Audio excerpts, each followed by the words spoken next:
përshëndes të gjithëve.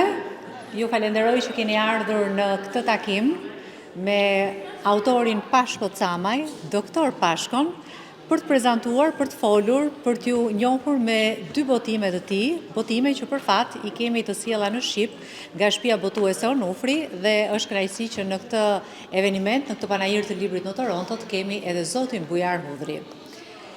Faleminderit njëherë autorit gjithashtu për praninë dhe kënaqësi të flasim për dy romane, Porosia e Kullës dhe Brenga. Dy romane që janë botuar tani së fundmi në Shqip.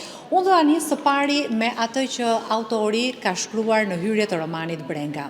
Dhe thot, i bazuar në një histori të vërtetë, në udhëtimin plot rreziqe të Tonin Mirakajt, një të riu që e vuri jetën në rrezik për të çliruar nga regjimi i pamëshirshëm i diktaturës së Enver Hoxhës.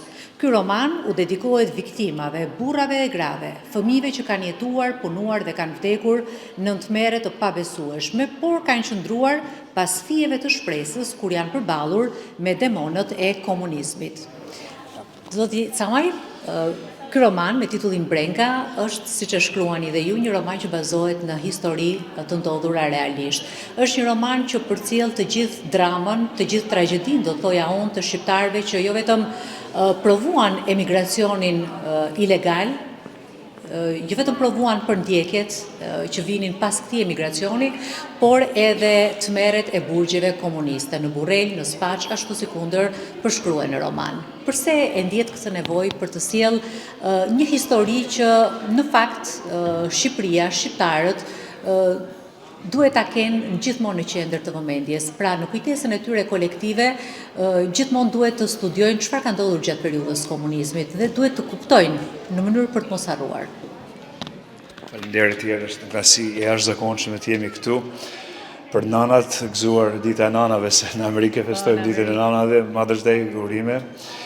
Po, shikoni, Brenga është një brengë e jona kombëtare. Unë nuk kam lind, as kam jetuar kur në Shqipëri, por kam pas kontaktet përhershme me njerëz që kanë të përndjekur politik, me njerëz që kanë ikur, që kanë mbajt atë brengën e largimit nga vendlindja.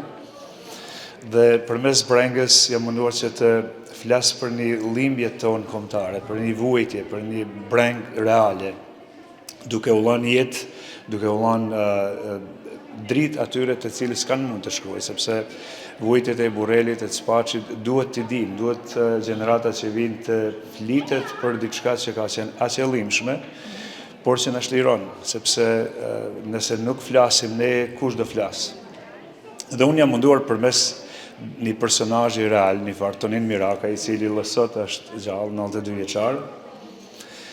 Kur fola me ta, njoftohem ndër vite, me fliste se si ka ikur, se si ka arratis nga komunizmi në vitet e 57 në Kanal Real. Dhe ai, duke biseduar me ta për herë, e njesha një farë brengë që ai kishte, sepse e dinte se ikja e tij ka shkaktuar dhimbje të tjerëve, por nuk kishte një person konkret. Dhe unë këtë personin konkret e krijoj në librin tim, Markun, i cili janë dy jetë, Tonini ikën dhe zgjen lirinë, ndërsa liria e Toninit i kushton burgun Markut. Një realitet i hillur për shumë shqiptarët. Ka disa boshte ky roman, ose më saktë kjo brenga që ju përshkruani, është brenga e mallit, një mall që mbetet i pashuar për çdo që ikën dhe nuk ka mundësi ta kthej kokën pas, por është edhe kjo brenga e fajit që ju e përshkruani, një faj që e përndjek personazhin kryesor deri në ditët e fundit të jetës së tij, dhe një brengë që gati nuk gjen asnjëherë, një faj që nuk gjen asnjëherë shpagim.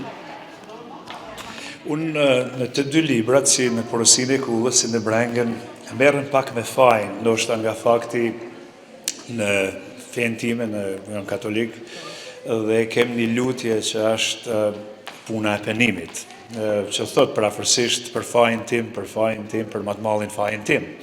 Gjithmonë të inkurajon të fillosh me veten.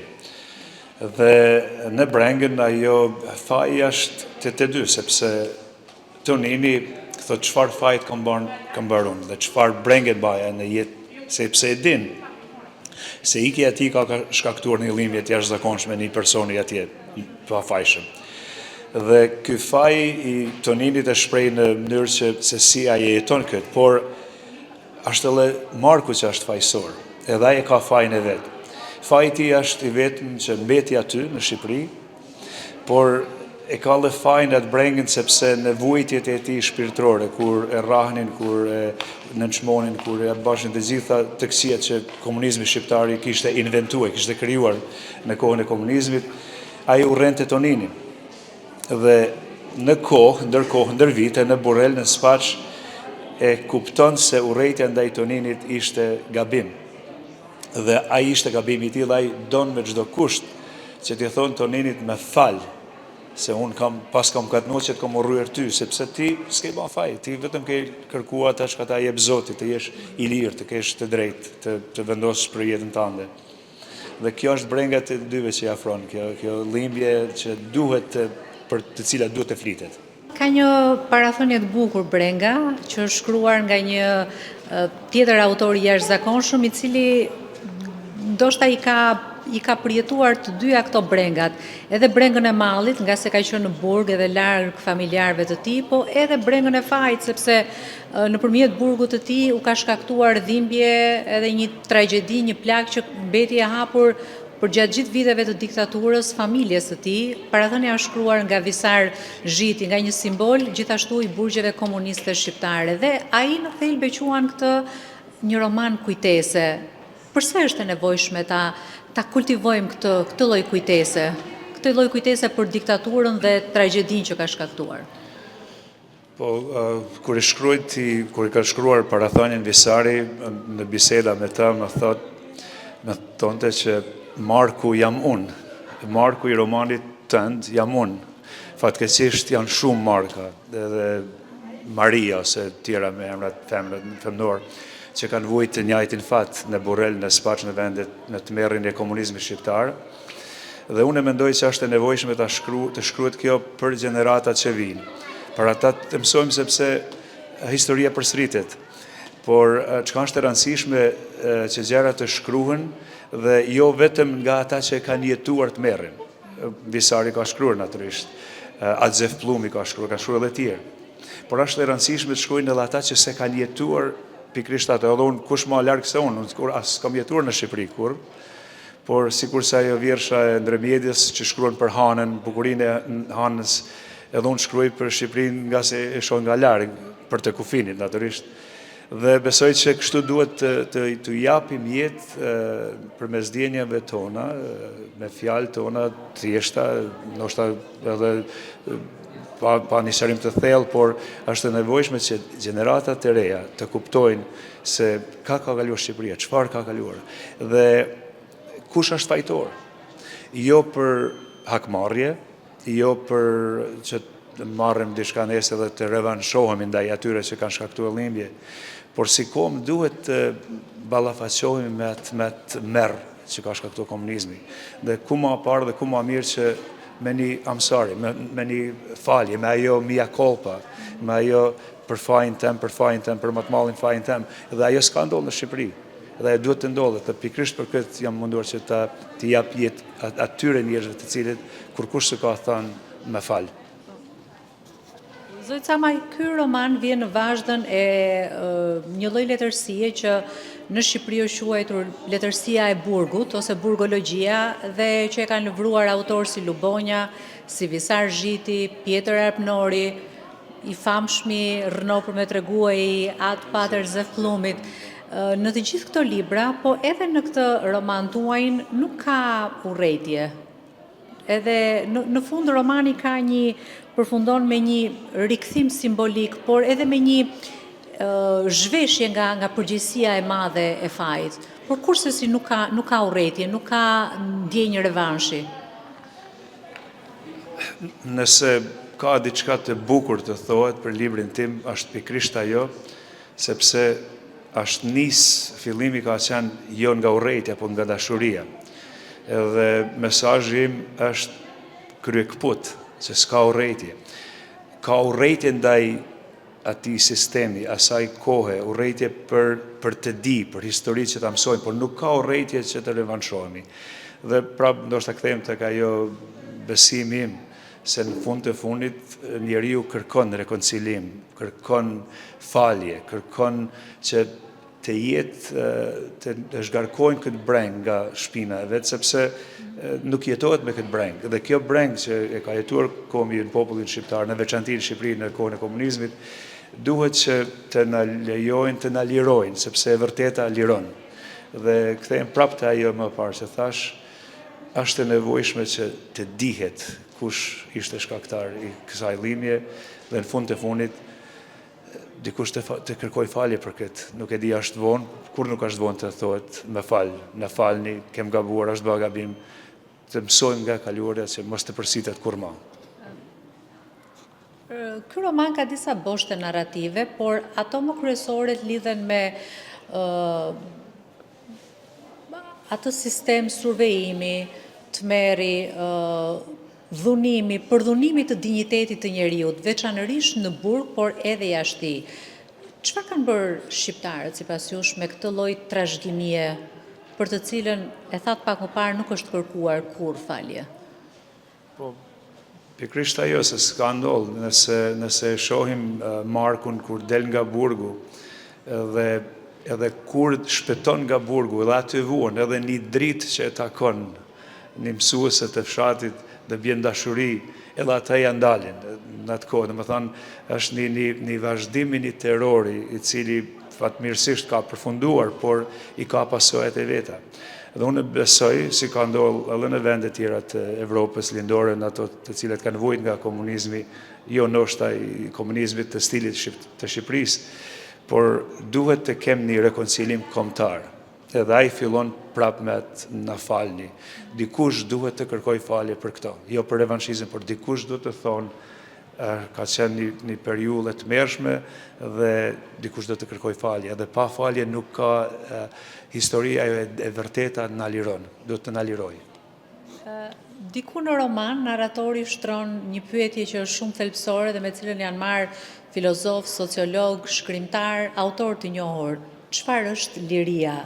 Sepse Tonini e fiton lirinë në Amerikë, por gjithsesi prapë nuk arrin ta kap dot thelbin e saj. Po Tonini real është 92 vjeçar, është në New York, do ishte kënaqësi ta kishim këtë me ne, por mosha e bante veten. Dhe përmes brengës, ajo liria e tij, sepse unë e kam njohur nga afër ndër vite, kam marrë biseda disa orëshe, disa javëshe me ta në përgatitjet e romanit. Dhe ai liria e tij, sigur dhe liria shumë shqiptarëve që ikën nga të kohë, e ka pasat brengen dhe e fituan të drejtën, jetuan ëndrrën amerikane, arritën kulmet e jetës amerikane, por gjithmonë ajo brenga se çfarë ka ndodhur me ata që kanë mbetur. Dhe përmes këtij romani Tonini e tregon atë brengen. Tonini janë shumë shqiptar që janë larguar nga Shqipëria në atë kohë, jam lënë një nga Toninët që kemi ikur, ndoshta në rrethana të ndryshme, por me këtë vepër mundohem që të tregoj se liria ka një çmim. Dhe ky çmim vjen me atë brengën që Tonini e mban.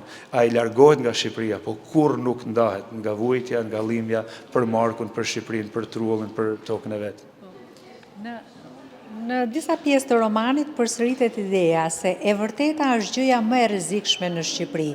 A mendoni se kjo fjali i përket vetëm kohës së diktaturës, apo është diçka që vazhdon të ketë jehon ose të ketë reminiscenca të së kaluarës? Fatkeqësisht këto gjërat të cilat kanë lënë gjurmë në jetën shqiptare, ndoshta kanë një konsekuencë që vazhdojnë të japin produkt edhe sot. Me shpresë që një ditë ta kalojmë këtë, por është e dukshme se fati shqiptar, fati kombëtar ka vujt aq shumë që nuk është e lehtë me flash, me pastrua këtë nga sistemi, sepse ajo është diçka që hyn në traditë, në sjellje, në shoqëri, dhe ka shumë punë që të kalohet ajo, por gjithmonë fillon me të drejtë, me ditë të vërtetën. Dhe kur e dim të vërtetën, dhe shprehemi për të vërtetën haktas, atër ajo e vërtet në liron. Dhe ndoshta atëherë kemi shansë që të kalojmë në një periudhë tjetër që ndoshta në liron, në libron. Ajo është fillon me lirimin, me dijen mbi të vërtetën reale. Ju zgjodhët historinë e dy miqve, të Toninit edhe të Markut, i përshkruani si dy trupa dhe një shpirt. A ishte kjo mënyra më e mirë për të dhënë tragedinë e shqiptarëve në diktaturë? Sepse ne dimë që tragjedi të tilla ka pasur shumë edhe brenda familjeve shqiptare, domethënë fise të tëra të internuara për një të arratisur. Kjo fatkeqësisht ka qenë një dukuri e veçantë për shqiptarët e Shqipërisë, në një pjesë kur Marku takohet me Toninin, kur Tonini takohet me Marku një natë përpara, Toninit i dëgjohet fjala e babait që mos i beso kurkuj se su besohet as mure.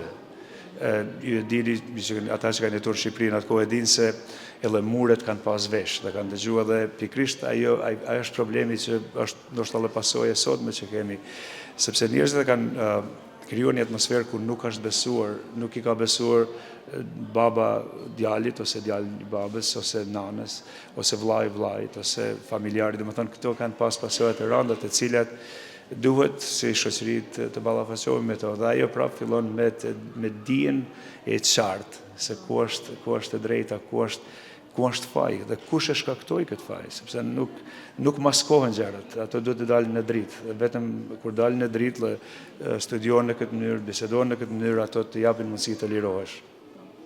Një nga momentet e tjera më simbolike të romanit është pjesa kur Tonini i jep Markut një kryq druri dhe këtu natyrisht që vlen të përmendim se sa rëndësi ka pasur besimi edhe në atë kohë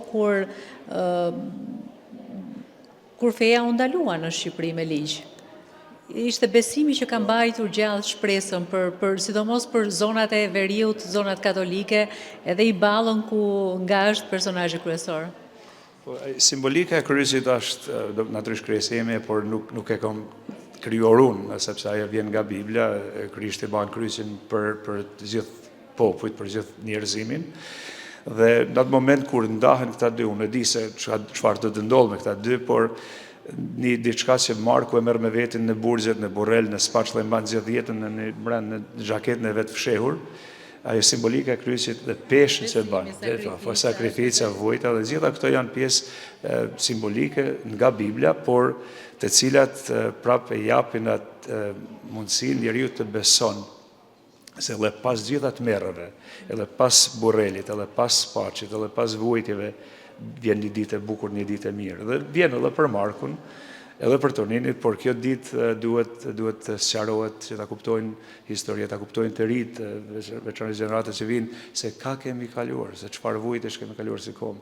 Dhe pesha e kryqit është një peshë e madhe, është diçka që është edhe breng, por është simbolike për ne si besimtar, por edhe nëse nuk je besimtar, natyrisht ka njerëz që nuk besojnë në drejtim, por është e mirë që ta kuptojmë se një peshë që mbajnë është e kryqit apo diçka tjetër, është rëndësishme ta mbajmë me nder, ta mbajmë faqe bardhë. Edhe vujtjet që mbajnë Marku i mban me dinjitet, nuk ulet, nuk thehet. Edhe në burg 28 vjeçar ai mbijeton, mbetet Marku që ishte fëmijë 18 vjeçar, 19 vjeçar. Nuk e di nëse kjo pjesë në roman është pjesë e rrëfimit të vërtet të personazhit kryesor apo pjesë e trillimit tuaj artistik, ku natyrisht edhe kjo është e kuptueshme në një roman që gjithsesi është histori e vërtet, por mbetet gjithashtu produkti i imagjinatës së autorit. Ka një moment kur babai Tonini thot komunistët na kanë vrarë çdo shpresë. Nuk shfaqet komunizmi në roman vetëm si një sistem politik, por si një e keqe shumë e madhe. Në fakt, ne shqiptarët ja kemi jetuar komunizmit perrin, ndoshta më të egër se çdo kush në Evropë, por komunizmi ishte një lëvizje globale në atë kohë. Dhe babai i tij ishte një njeri që kishte pas kontakt edhe se ishte pasardhë si Kolbib Mirakës, ishte ministër në kohën e mbretit Zog, dhe ata kishin kuptuar mirë se komunizmi tash ishte në marshim dhe nuk ishte të ndalur. Dhe e dinin fare mirë se çfarë do të ndodhë me ata që ishin kundër, mos flasim për sa me mija në Shqipëri, dhe babai Toninit i thotë që nëse duam të jetojmë si me mbijetuar, në këtë vend s'kemi vend sepse e kem gjithçka që kem krijuar ne, komunizmi ka shkatëruar. Dhe më në fund na marrën dhe jetën. Dhe kjo është bindja e babës së Toninit Zefit, i cili interesant përfundon në Kosovë, atje vritet nga serbët. Gjoja se ka bë vetvrasje në burgjet slave në atë kohë, natyrisht e skenuar, por një golgot e tërë e gjithë shqiptarëve që u detyrohen të kërkojnë shpëtimin nga vendi vet, nga trulli vet, nga Iballa, kalojnë për te kufinit në vend që janë të rryer, shqiptarët në Kosovë kishin problemet e veta.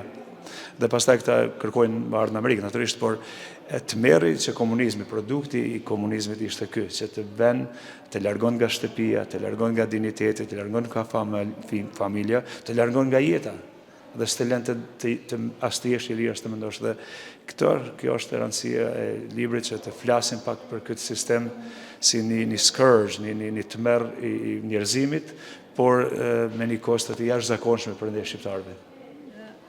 Në roman ka gjithashtu shumë reflektime mbi mërgimin, por edhe mbi identitetin e të qenit shqiptar, dhe kjo merr një rëndësi të dyfisht, meqense po flasim në një vend ku ka shumë bashkëdhetar dhe ku pjesa e identitetit, pjesa e të qenit shqiptar mbetet shumë e fortë, megjithse njerëzit kanë vite që janë larguar nga adheu i tyre. Në një mënyrë krejt tjetër, por gjithsesi ajo brenga dhe ai malli për cilin flet romani, edhe ndoshta një pesh faj, po e një forme krejt tjetër mbetet, sepse kanë lënë pas të afërmit, familje, nënën, babain.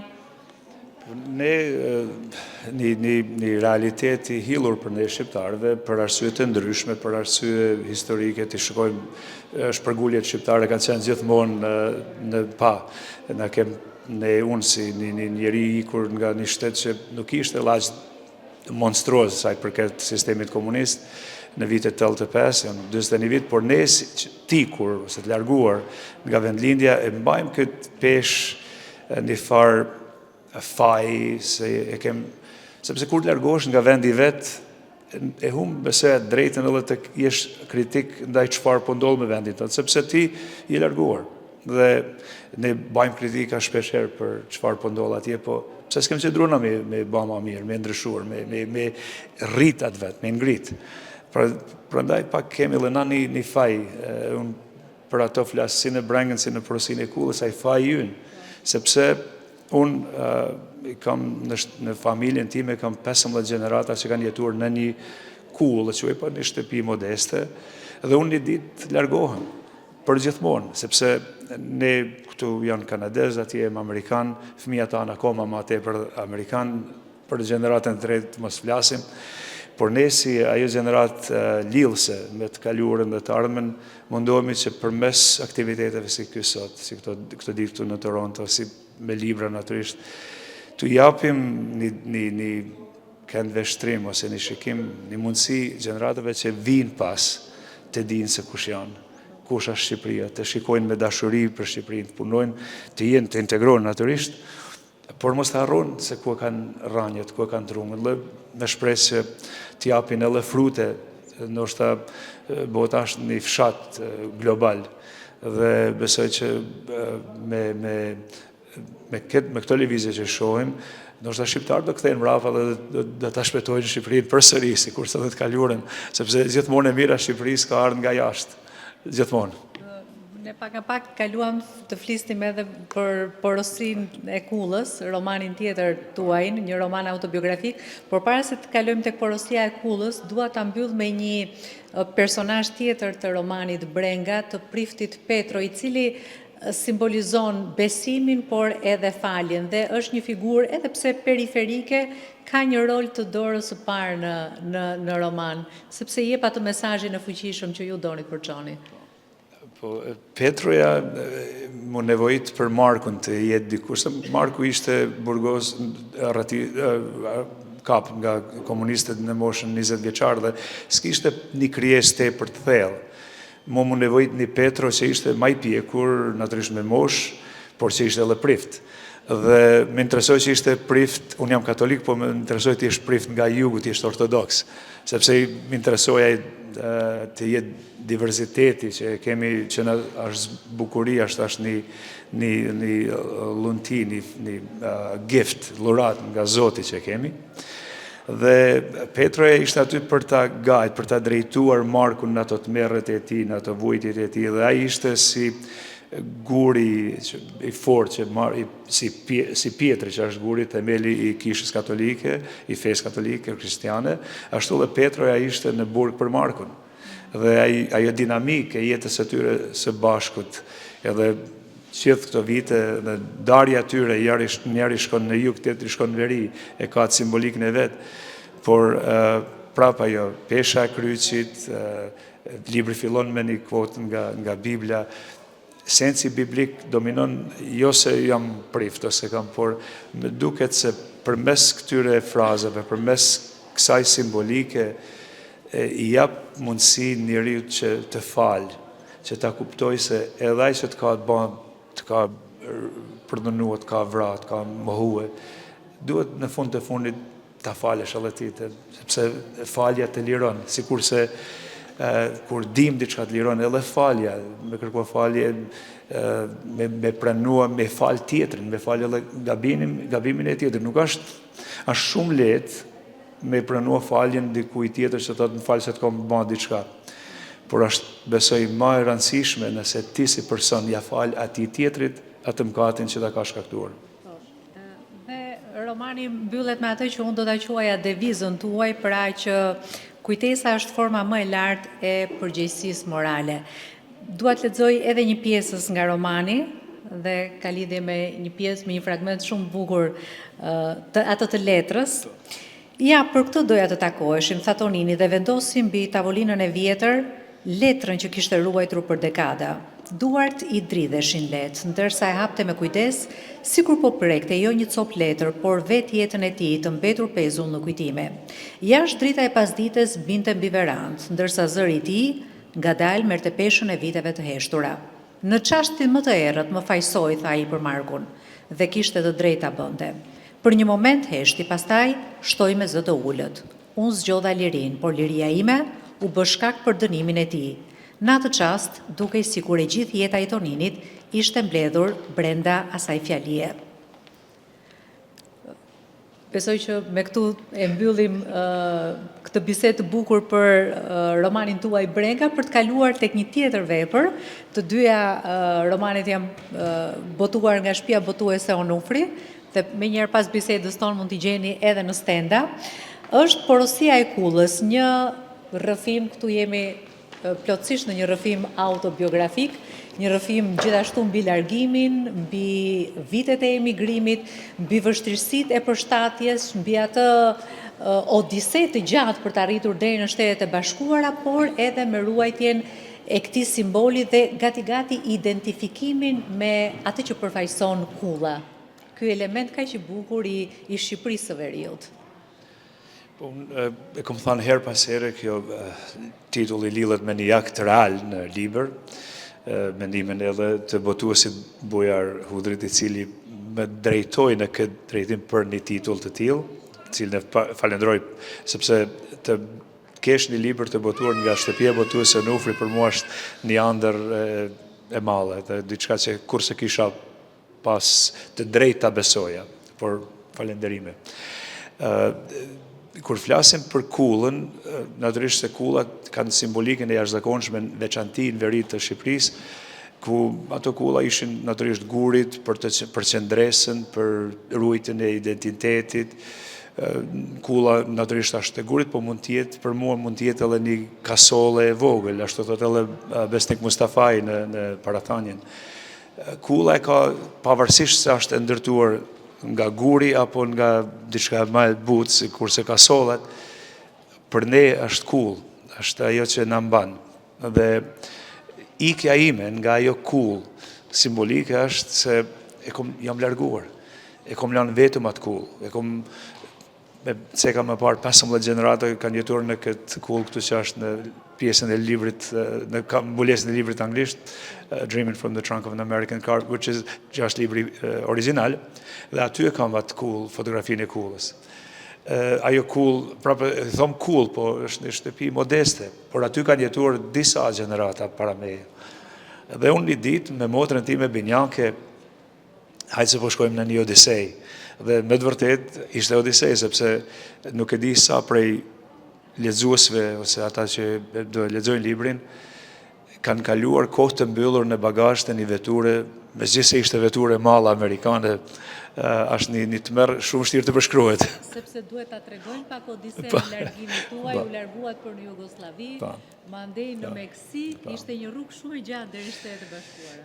Ne origjina ishte në Maltezi, ku hym në avion prej Podgoricës në Maltezi, në Beograd, pastaj në Amsterdam, pastaj në Houston, Texas, pastaj në Meksik, pastaj në Tijuana. Ishte një odisej. Por ato ishin gjitha në avion, deri në Tijuana. Në Tijuana lidhet në banë që të kalojmë kufirin, por kufiri kalohet në disa mënyrë në atë kohë, dhe sot është një temë shumë aktuale edhe këtu në Amerikë, në Sheban veçanti. Por kalimi u mundësua për ne, për atë grupin tonë, që ishim vetëm në këtë stil, mbyllur në bagazh të një veture.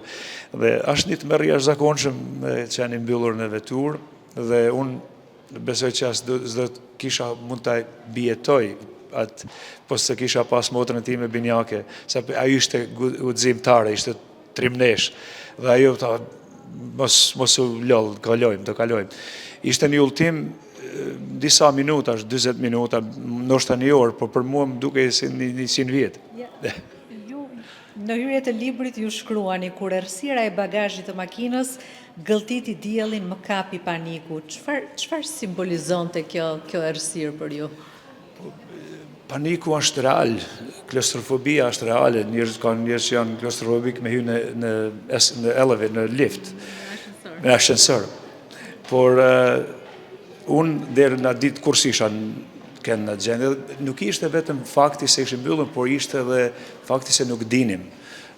Ne s'flisnim spanisht, as anglisht, as një gjuhë të huaj, dërsa ata handlers që në morën, as ata zishin as një gjuhë, nuk veç me sinjale, me dorë, me një farë mimiket në tregon me hy këtu. Dhe hymë në veturë, mbyll bagazhi. Dhe në atë moment, bota disësi ndalon, sepse fillon një farë what ifs, çka nëse ndodh kjo, çfarë do ndodh, çfarë ajo të merri kur nuk jenë kontroll, është në një ekstrem. Dhe fatbarësisht kaloja disa një orë pas kaloja rrugë dhe kur u hap bagazha ishi vetura, bagazhi i veturës, e pash pak një dritë pak ndrysh dhe më duk pak ma gjelbrim. Pash pak të livalle, sa shtëpia pak ma ndërtuar dhe e dinim se ta ishim në Amerikë, kishim kaluar në San Diego.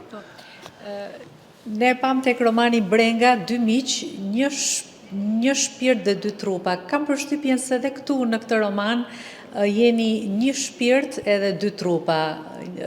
Dy trupa ju dhe motra juaj Binjake Drita. Me këtë lidhje kaq të veçantë që i bën kaq të afërt dy qenie të lidhura përjetësisht, të lindura në të njëjtin moment, të rritura ashtu të marrë jetë bashkë. Se unë vetë kam dy binjak, dy djemë, monozigot. Sa bukur. Po shiko, Drita, unë jam binjak, kam pas motrën, fatkesisht ajo nuk është ma gjallë, ka ndruar jetë para 3 vitesh, dhe ky libër një pjesë është dedikuar pikrisht asaj.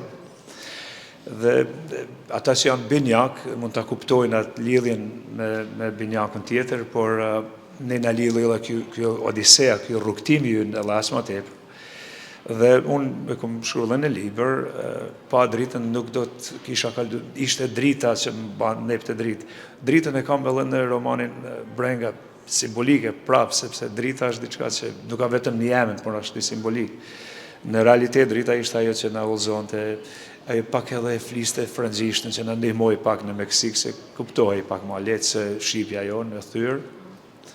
Dhe ishte ajo, si kurse kishte Marko Petron në Burrelen Spaq, unë në bagazh të veturës kisha dritën.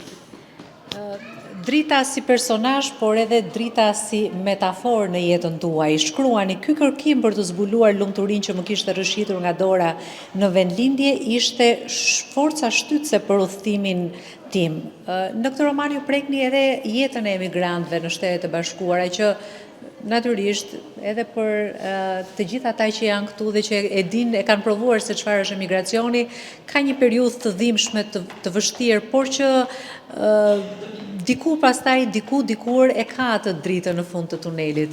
Edhe fakti që bashkëdhetarët tanë janë kaq mirë sot dhe kanë mundësinë të flasin për librat, tregojnë që gjithsekush e ka gjetur atë dritën e vet.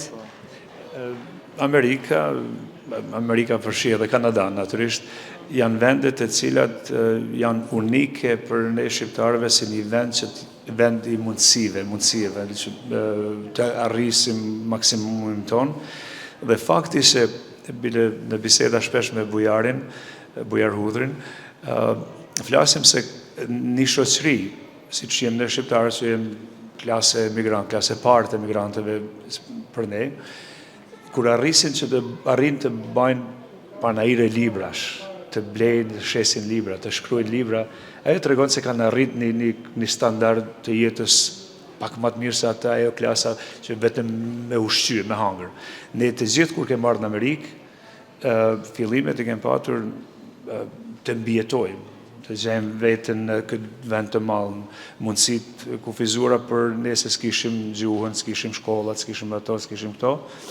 Por këto vende, siç Amerika dhe Kanadaja, të ofrojnë një mundësi të jashtëzakonshme, por duhet ta kapësh dhe duhet të punosh shumë.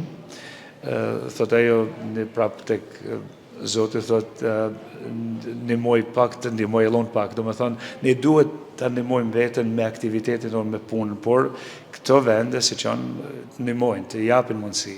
Dhe është mëkat që ne mos të realizojmë ato dëshirat tona dhe ato çka na ka dhënë Zoti mundësi të realizojmë, s'ke patur mundësi të realizojmë në vendet tona, këtu është vendi ynë, edhe të integrohemi natyrisht, por ëndra të bahen të vërteta, reale në këtë vend, në këto vende të bekuara.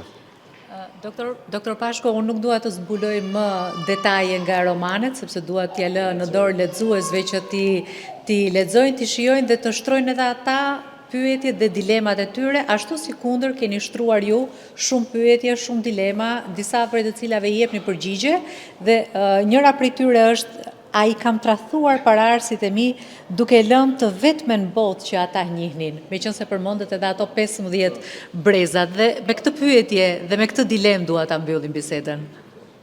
Pyetje jashtëzakonisht me vend, sepse ajo pyetje më ka shtyrë të shkruaj librin e parë, Porosinë e Kullës, sepse e kom di atë fajin. Dhe unë, kur fillova të shkruaj librin e parë, qëllimi ka qenë që të tregoj fëmijëve mi kush jam unë, thjesht, edhe kom filluar gjatë Covidit, pasi ishte një periudhë jashtëzakonisht të mërshme, dhe ishte edhe në atë lamin tim e Covidit, se pas edhe doktor shëndetit publik, dhe në atë kohë e gjeta një farë frymëzimi të shkruaj dhe baj diçka tjetër, dhe fillova të shkruaj pak storisht të shkurta të përpiloj për të ardhur për fëmijën tanë. Por atëherë, duke shkruar, ktheva në ato fillimet e para dhe ato pyetjen që ja kom bën her pas here vetes. Shpeshherë më bën disa pyetje, ja kam gabuar. A ke gabuar që ka ardhur në Amerikë? Nuk është pyetja për mua, nuk është a kam gabuar, por a kam katnuar, a kam bën kat në sensin biblik, prap. A kam bën mkat ndaj atyre gjeneratave para me, 15-16 që i di me i numëruar një nga një deri te i pari. Dhe mkati ndaj tyre ishte sepse ata jetuan aty.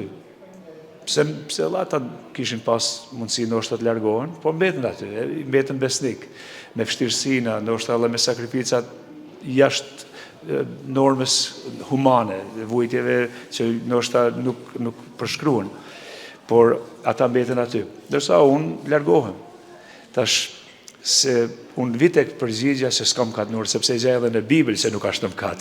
Do të thonë nuk është mëkat. Por është mëkat nëse ne nuk bëjmë diçka pikërisht për ata. Dhe ky një farë payback, ja tim kati, mëshirë ndaj asaj që akëm bash që t'u jap jetë atyre, po një shpagim atyre, unë me porosin e kullës besoj që i këm ba kull babajt e gjyshit përjetshëm në spaktut në literaturën shqiptare, ndoshta alla amerikanët që ta kuptojnë, por kjo është ajo kulla që ndërtoj me fjalë, sepse kullën reale e kam lënë pas, e kam lënë atje.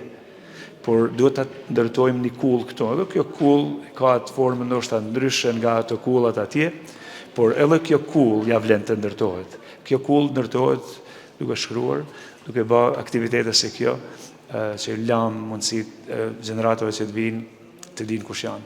Dhe kjo është mesazhi si brengës ashtu edhe porosisë së kullës, të dim kush jemi ne si kom, si popull. Dhe kjo është mesazhi për gjithë lexuesit.